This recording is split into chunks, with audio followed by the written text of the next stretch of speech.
Hey viewers, AL7 here, and in today's video we're going to be taking a look at my new Beretta ARX 160 by Elite Force. This is the Elite model. This is the high-end, top-tier version of this airsoft gun. There's a cheaper competition version of this rifle, and it's obviously not as nice. It has a cheaper body. I think the internals aren't as great. Like, this one features an electric blowback. I'll go over all the features real soon. But just letting you know, this is the Elite version. Also, the Elite version has a longer outer barrel, and like inner barrel as well, obviously. So, why did I pick this rifle? Pretty much throughout my entire airsoft career, I didn't really own any high-end airsoft guns. I mean, I had like nice gas blowbacks like KWAs, but for AEGs, I generally pretty much only had JGs. They worked great for me. They're nice beginner to intermediate guns. I sold a lot of my airsoft guns, so I wanted to get just, one nice AEG. So here it is. Retails for $275. Ordered it off of evike.com. It's on like pretty much every other airsoft retailer website. And the real steel gun I held a few times. I was at a few gun shops, and it's the Beretta ARX 100. And again, that's a civilian model. Obviously, just no full auto. The feel and constructions feels pretty similar. If you were to hold both of them, and like this didn't have an orange tip, I mean, you'd probably be able to tell which one's which, but it's a really good replica of it. So let's start from the back and try to get through this as quick as possible, because this gun has a lot of features. So from the back, we have a retractable stock, several positions. So there's that. If you pull this off more, it pops off and reveals the battery compartment, which is in here. The LiPo I have fitting in it thus far is my Tenergy 7.4 LiPo. I have a Matrix 7.4 LiPo. It's like a small, compact, but kind of thick. It's like a brick shape LiPo battery. Doesn't fit as well in here. So that's what I'm using. I don't really plan on using an 11-1 LiPo. I'll just end up wearing out the gun faster. There's also a sling point here. I'm not going to use it. So again, the stock retracts and such. On the opposite side, because this gun is completely ambidextrous, there's a button here to fold the stock. So that'll clip in place there. Now, out of the box, this gun shoots 370 to 390 feet per second. You can change that. This airsoft gun features a quick spring change system. So we'll pop off this little gate here. There's a flathead screw. You put on a flathead screwdriver, pull that off. Then there's a little like hex key. You put the hex key against the hex screw there. You press on it, turn it counterclockwise. The spring guide and spring pops off. Since this gun shoots 370 to 390, we're going to chrono it later in the video to see what it's shooting at, and then we'll pop in the spring I purchased before I picked up the gun. This is a M95 spring. Pretty much to install a spring, you get the area that has more coils closer to each other. That'll sit on the spring guide, put it back in the gun, it's over, put everything back together. Pretty simple. This will get me 320 to 340 FPS. So that's what I'll be using for indoor play. Also, again, this gun has a slightly longer barrel, and I want that just in case if I ever choose to play outdoors, I could put in the stock spring, whatever, and then I can go to outdoor fields and play there. So now that we went over all of that, we'll go to the feature that I dislike so very much. And that is the main sling mounts here. They're just these little metal tabs, and they're really thin, and there's not much space. The Beretta ARX 160 has like a proprietary sling system, and I'm not really a fan of it. I'm going to either put a key ring through this, like what you would put your keys on, and then put on my sling, or use paracord and make like a little sort of sling point there on the opposite end, because I'm right-handed. So I don't really care for that, and the proprietary sling retails for like $20 to $30. So it's a little investment.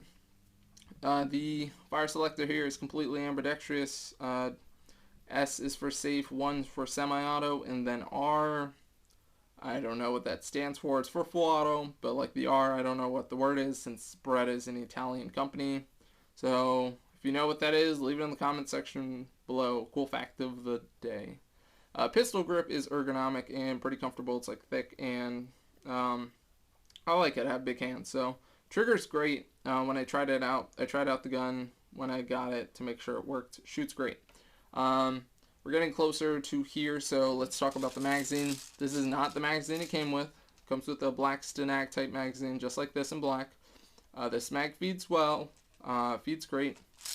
This gun features a electric blowback system. The first magazine I popped in was this one. It's a CAA magazine. It's like one of the Magpul type magazines. Do not put this in your gun. I put it in the gun and it got stuck. I got it to come off by pulling on it a little bit, and then eventually it came off. So don't really do that. Just use this kind of magazine. The Vietnam smaller, the Vietnam type magazines probably will fit in here since they're pretty much the same as this, just not as large. And then I have this Knights Armament PDW type magazine that's really thin, so I'm hoping it fits in here because that'll look pretty cool. Let's get to the electric blowback system. Every time you fire the gun, this will fly back, obviously. If you pull it all the way to the back, it locks in place. You can adjust your hop up like a G36. It's really stiff. Maybe it'll break in. I still got to get my hop up adjusted because out of the box I shot it. The BBs dropped pretty much immediately. Like they traveled across my backyard and then they dropped. So I adjusted it a little bit and I got them to fly further, but I don't have it like dialed in perfectly yet. When you're done adjusting your hop up, also you can shoot your gun like this. It just won't blow back. There's an ambidextrous bolt release here. So you just press that with your thumb when you pop in a new magazine. It's intuitive for if you shoot the real steel version. So let me just get that. It's kind of hard to do from this angle. There we go. Alright, just had to press the switch a little harder. So it has an ambidextrous magazine release. And so that's pretty much everything that's going on here. Over here, we get to the barrel release. I didn't know what this was. I hit it a little bit, and my barrel kind of like unhinged. And it still fires, but the barrel wobbled, so you just got to press it back in place. But if you want to clean your barrel, just pull this tab down. It's on the opposite side. The barrel pops off. You can clean your barrel, slide it back in. Just be careful when you place it back inside of the gun. I've seen on some forums and such, some people have a hard time getting the barrel back in. You don't want to like slam it in place because then you'll break it. Airsoft guns are really fragile. So there's the whole barrel system. Here is like a built-in angled foregrip. It's a feature I like on the Beretta ARX 160. If you pop this off, there's more rail space, but it's thicker than your regular Picatinny rail. It's thick because it has a proprietary grenade launcher system, and it doesn't exist for airsoft yet, so it's kind of pointless. So just leave this on. You still get a quad rail, just small rail space down here. You can put a grip, I guess, like a vertical grip.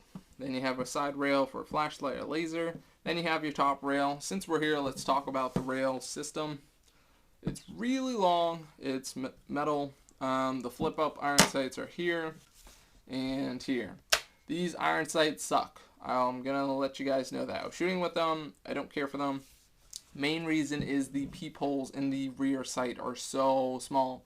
Even on number 2, which is the largest peephole, it's just too small, and you should just throw on a scope or a red dot and just get that over with as soon as possible. I'm not a fan of it. On the Beretta ARX 100 that I held at the gun store, I swear the peephole sights were larger, and it didn't seem so bad. But for airsoft, with full gear on, goggles, if you're shooting in a dark area, it's not going to be easy to use the iron sights.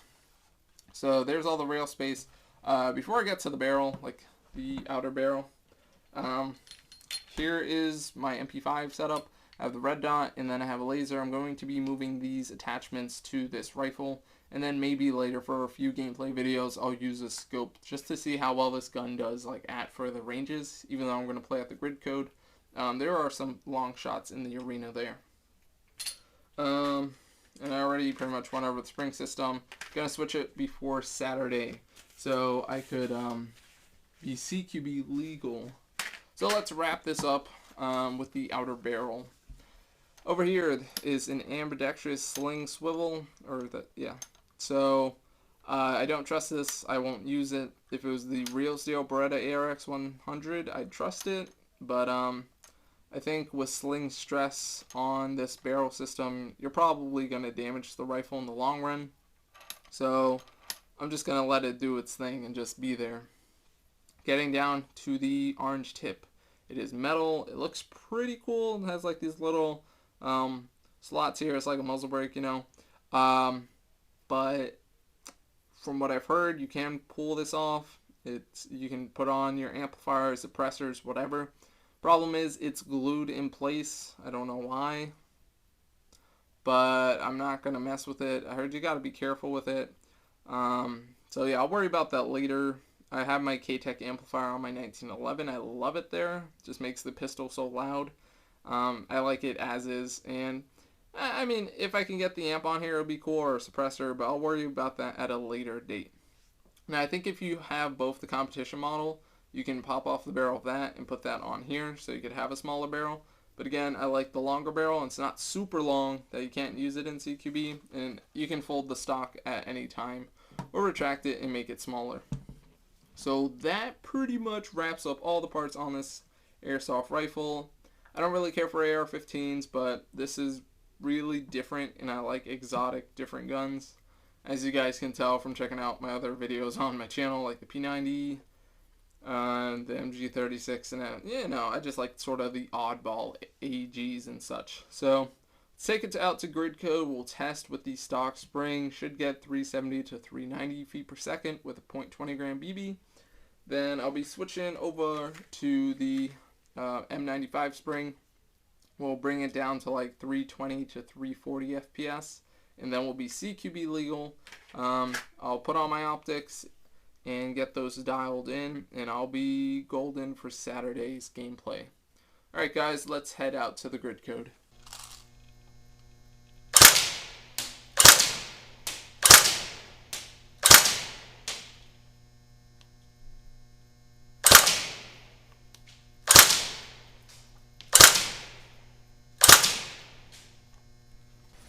Alright, M95 spring and the ARX 160. 299, 300, 293,